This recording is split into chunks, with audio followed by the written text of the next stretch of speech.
Freedom-loving people everywhere can celebrate the downfall of Venezuelan dictator Nicolás Maduro, even if there are serious concerns about the legality or the constitutionality of President Trump's unilateral use of military force and its broader foreign policy implications. A quarter century of socialism turned Venezuela into one of the least free countries in the world, one that has suffered from state-led terrorism, crimes against humanity, and an ongoing economic, social, and humanitarian crisis.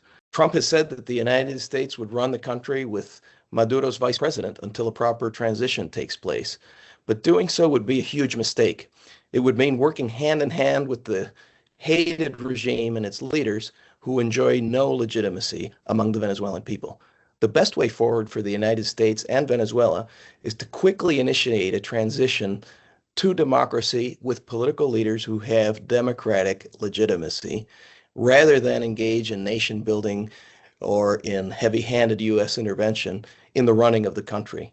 The person who enjoys the overwhelming support of Venezuelans is opposition leader Maria Corina Machado, as evidenced by the opposition's landslide victory in the 2024 presidential elections that were stolen by Maduro. Astoundingly, Trump stated that Machado does not have the support or the respect of the Venezuelan people, so it would be difficult for her to govern. Nothing could be further from the truth. The United States would be wise to work with Machado and her team on a swift transition to democracy and allow Venezuelans to rebuild their country. Doing otherwise is a recipe for failure and will delegitimize the mission in the eyes of Venezuelans and Latin Americans. Working with opposition leader Machado is especially advantageous since she and her team have a well thought out plan for the first 100 hours and the first 100 days of the transition.